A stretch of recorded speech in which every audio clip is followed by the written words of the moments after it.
അഥവാ സിമ്പതി കൊണ്ട് ആർക്കും ഒന്നും ലഭിക്കുന്നില്ല. നമുക്ക് എല്ലാവർക്കും വേണ്ടത് എമ്പതിയാണ്. മറ്റുള്ളവരെ മനസ്സിലാക്കാനും അവരുടെ പ്രശ്നങ്ങൾ സ്വന്തം പ്രശ്നമായി കണ്ട് അവർക്കായി എന്തെങ്കിലും ചെയ്യാനും ശ്രമിക്കുന്നതാണ് യഥാർത്ഥ സഹജീവി. അതിലൂടെ നമുക്ക് ചിലപ്പോൾ ഒരാളുടെ ജീവിതം തന്നെ മാറ്റിമറിക്കാൻ സാധിച്ചേക്കാം. The highest form of knowledge is empathy. ഒരാൾ കാണിച്ച സഹാനുഭൂതി കൊണ്ട് ജീവിതം തന്നെ മാറിമറിഞ്ഞ ഒരുപാട് സ്വപ്നങ്ങളുള്ള അതിഥി എന്ന പെൺകുട്ടിയുടെ ജീവിതം ഇതാ നിങ്ങൾക്ക് മുന്നിൽ.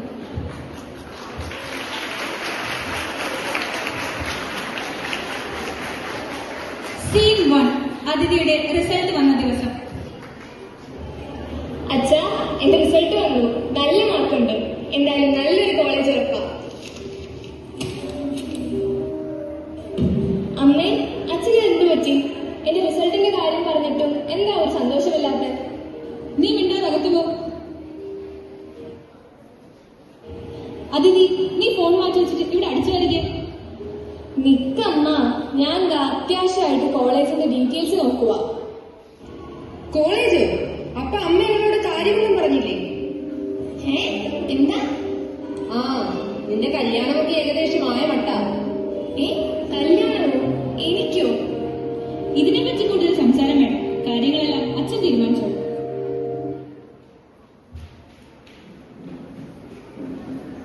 സീൻ 2, ബ്രോക്കറുമായുള്ള കല്യാണകാര്യ ചർച്ച.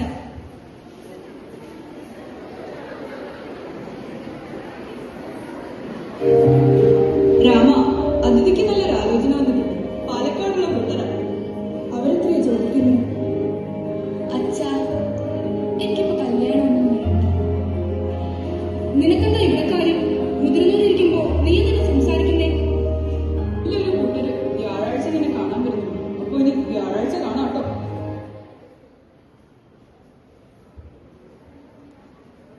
സീൻ 3, അതിഥിക്ക് കോളേജിൽ പോകണം. അമ്മ, വ്യാഴാഴ്ച കോളേജിൽ അഡ്മിഷൻ എടുക്കേണ്ട ദിവസമാണ്. അന്നവര് വന്നാ എങ്ങനെയാ? എത്രയൊക്കെ പഠിച്ചാലും അടുക്കളയിൽ കിടക്കാതെ അവളുടെ പഠിത്തം.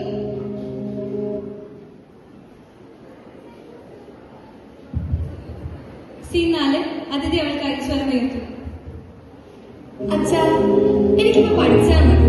കല്യാണത്തെ കുറിച്ചൊക്കെ നമുക്ക് പിന്നെ ആലോചിച്ചാൽ പോലെ. നിന്റെ അഭിപ്രായങ്ങളുടെ ആവശ്യമില്ല. ഞങ്ങൾ തീരുമാനിക്കും, നീ അനുസരിക്കും. പക്ഷേ ഇത് എന്റെ ജീവിതമല്ലേ? ധിക്കാരം പറയുന്നു അസത്തെ.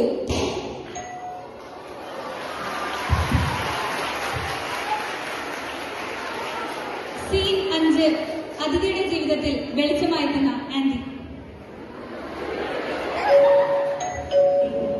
ആന്റി, കുറെ ആയല്ലോ കണ്ടിട്ട്. എന്താ മോള്, എന്ത് പറ്റി? മോൻ വല്ലാതിരിക്കുന്നല്ലോ. അത് ആന്റി, എന്തായാലും പറ. അച്ഛനും അമ്മയും എന്റെ കല്യാണം അർപ്പിക്കുന്ന മട്ട. എനിക്കിപ്പോ കല്യാണമൊന്നും വേണ്ട. എനിക്ക് പഠിച്ചാൽ മതി. മോളെ വിഷമിക്കും. ഞാനൊന്ന് നോക്കട്ടെ. സീൻ 6, അമ്മയും ആന്റി തമ്മിൽ സംസാരിക്കും. എന്താ സാവിത്രി ഞാനീ കേൾക്കുന്നത്? എന്താ ചേച്ചി, എന്ത് പറ്റി? ഇപ്പോഴേ വേണം കല്യാണമൊക്കെ. അവള് പഠിക്കട്ടെ. ചേച്ചി എന്താ ഈ പറയുന്നത്? ഇനി ഇവളെ പഠിപ്പിച്ചിട്ട് എന്തിനാ? എന്തായാലും ഇന്നല്ലേ നാളെ കെട്ടിച്ചു വിടണം. എത്രയും പെട്ടെന്ന് പറഞ്ഞു ഭാരമാണ്. നിന്റെ പേര് നിന്റെ മോൾക്ക് പറയാനാണ് സാവിത്രി നീ ആഗ്രഹിക്കുന്നത്? അത് പിന്നെ ചേച്ചി, ഞാൻ എന്ത് ചെയ്യാനാ? എല്ലാം രാമേട്ടന്റെ തീരുമാനങ്ങളല്ലേ. എന്നാ ഞാൻ രാമനോട് സംസാരിച്ച് നോക്കട്ടെ.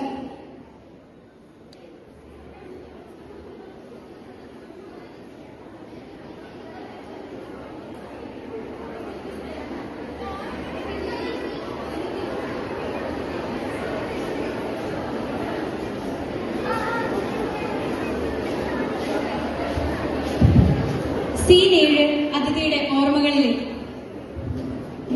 മോളെ അതിഥി, നീ ഈ കാര്യത്തിലാണോ ഇത്ര സങ്കടപ്പെട്ടിരിക്കുന്നത്? സത്യം പറ, നിന്റെ മനസ്സിൽ ഇപ്പോഴും ആണുണ്ടോ?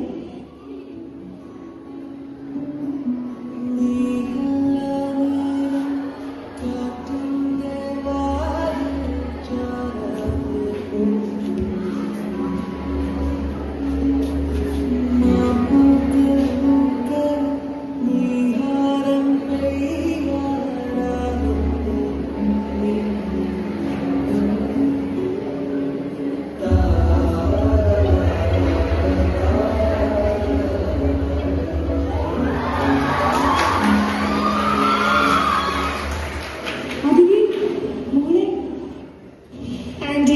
ആന്റിക്ക് അറിയാമല്ലോ ഈ വീട്ടിലെ ഓരോരുത്തരും എന്നോട് എങ്ങനെയാ പെരുമാറുന്നതെന്ന്. എന്നാൽ എന്നോട് ഇത്രയെങ്കിലും സ്നേഹം കാണിച്ചത് അവൻ മാത്രമായിരുന്നു. അവന്റെ ആഗ്രഹമായിരുന്നു ഞാൻ പഠിച്ച് ഒരു വലിയ നിലയിലെത്തണമെന്ന്. അവന്റെ ആത്മാവിന്റെ സന്തോഷത്തിനായി എനിക്ക് പഠിക്കണം. നിൽക്കുമോളെ, ഞാൻ അവരോടൊന്ന് സംസാരിക്കട്ടെ. സീനട്ട് അതിഥിയുടെ ജീവിതത്തിന് ആന്റി വഴിത്തിരിവാകുന്നു. രാമ, സാവിത്രി, അന്ന് എന്നെ കേട്ടിട്ട് എന്തായി? എന്ന് ദുരിതം. സഹിട്ട് ഇറങ്ങി വരേണ്ടി വന്നു. എന്നിട്ടോ ജോലിയുമില്ല, ഒന്നുമില്ല. അന്ന് സഹതപിക്കാനും കുറ്റം പറയാനും ഒരുപാട് ആൾക്കാരുണ്ടായിരുന്നു. പക്ഷെ കൂടെ കൂടെ നിന്ന് മനസ്സിലാക്കിയൊന്ന് ചേർത്ത് പിടിക്കാൻ ആരും ഉണ്ടായിട്ടില്ല. ആ അവസ്ഥ ഇവിടേക്കും വരാനാണോ നിങ്ങളൊക്കെ ഇതൊക്കെ ചെയ്യുന്നത്? നിങ്ങൾ ഇത്ര ഉറപ്പിച്ച് പറയുന്നുണ്ടല്ലോ ഭാവിയിൽ ഇവൻ നിങ്ങളെ നോക്കുമെന്ന്. എന്താ അതിന് ഉറപ്പ്? നിങ്ങൾക്ക് വേണ്ടെങ്കിൽ വേണ്ട, ഞാൻ അവളെ പഠിപ്പിച്ചോളാം. നാളെ എന്റെ അവസ്ഥ ഇവൾക്ക് വന്നിട്ട് സഹതപിക്കുന്നതിന് നല്ലതല്ലേ?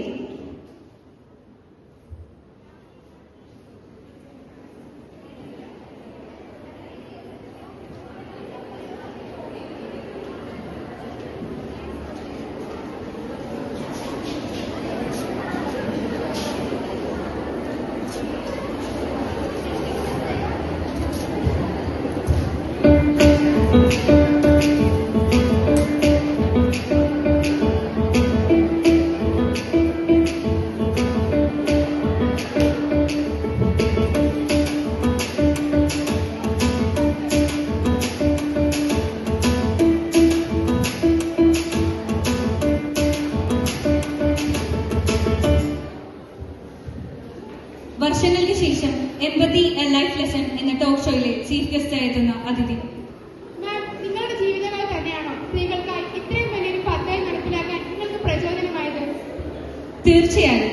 വെറും ഒരു പെൺകുട്ടിയിൽ നിന്ന് എന്നെ ഇന്നത്തെ നിലയിൽ എത്തിച്ചത് ഒരു വ്യക്തി ഒരിക്കൽ എന്നോട് കാണിച്ച സഹാനുഭൂതിയാണ്.